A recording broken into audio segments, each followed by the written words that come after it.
አትጀምርም? ወይም የቪዛ ወጪን ከደሞዝ ላይ ነው የምቀንሰው ተብለሃል? ወይስ በአንድ ካምፓኒ ተይዘ ከመሰቃየት በነፃነት የራስን ገቢ መፍጠር ትፈልጋለህ? ሰላም ጤና ይስጥልን። በዩ የምትኖሩ የዚህ ቻናል ቤተሰቦች ዛሬ በኤሚሬትስ ምድር ላይ የምትሰሩ እያንዳንዱ ሰራተኞች፣ ፍሪላንሰሮችና አዲስ ስራ ፈላጊዎች ሊያውቋቸው የሚገቡ 3 እጅግ ወሳኝ መብቶችን ይዤላችሁ መጥቻለሁ። ብዙዎች እነዚህን መብቶች ባለማወቃቸው ብቻ በየቀኑ በቀጣሪዎቻቸው ይበዘበዛሉ፣ ያስፈራሯቸዋል። ዛሬ ግን ይህንን ፍርሃት ሰብረን ህጉ ምን እንደሚል በሰፊው እንመለከታለን። ቪዲዮውን እስከ መጨረሻው ተከታተሉ፣ ህጋዊ መብታችሁን አስከብሩ። በመጀመሪያ ደረጃ ስለ ቪዛ ወጪዎችና ህጋዊ አሰራሩ በሰፊው እንመልከት።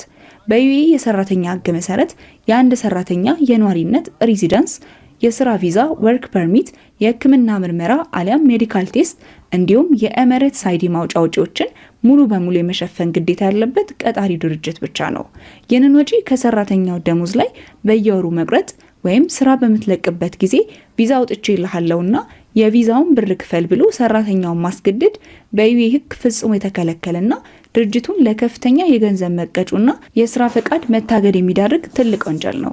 ህጉ የሚለው ቀጣሪው ስራውን ለማስኬድ የራሱን ወጪ ችሎ ሰራተኛውን መቅጠር አለበት እንጂ ሰራተኛው ተቀጥሮ ለመስራት ሊከፍል አይገባም ነው። በሁለተኛ ደረጃ በብዙዎች ዘንድ ትልቅ ስህተት የሚሰራበትን የፓስፖርት መያዝ ጉዳይ ነው። ማንኛውም ቀጣሪ ድርጅት ወይም የሰው ኃይል አቅራቢ ኤጀንሲ የሰራተኛውን ፓስፖርት በኃይል በቅድመ ሁኔታ ወይም ደግሞ ደህንነቱን ለመጠበቅ ነው በሚል ማንኛውም ሰበብ ፈጽሞ ይዞ ማቆየት አይችልም።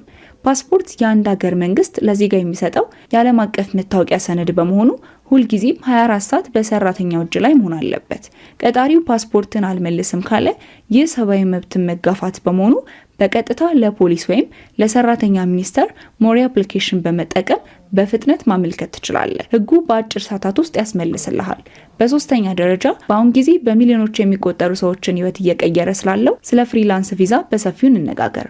አሁን ባለው የዩኤኢ ዘመናዊ ህግ መሰረት ለአንድ ድርጅት ብቻ ተቀጥሮ በዝቅተኛ ደሞዝ ከመታሰር መውጣት ትችላለህ። የራስን የፍሪላንስ ቪዛና የስራ ፈቃድ ፍሪላንስ ፐርሚት በህጋዊ መንገድ በማውጣት ከአንድ በላይ ለሆኑ የተለያዩ ድርጅቶችና ግለሰቦች አገልግሎት መስጠት ትችላለህ። በተለይ በቪዲዮ ኤዲቲንግ፣ በግራፊክስ ዲዛይን፣ በብራንዲንግ፣ በዲጂታል ማርኬቲንግ ወይም በማንኛውም የሙያ ዘርፍ ላይ የምትሰሩ ከሆነ ይህ ቪዛ ሙሉ ነፃነት ይሰጣቸዋል።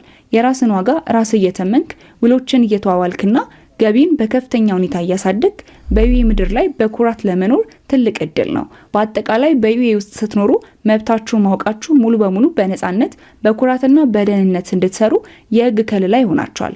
ማንም ሰው ለቪዛ አስከፍላችኋለሁ እንዲላችሁ ወይም ፓስፖርታችሁን እንዲቀማችሁ አትፍቀዱ። ቪዲዮን ከመጨረሴ በፊት ለእናንተ ለተመልካቾቼ አንድ ጥያቄ አለኝ።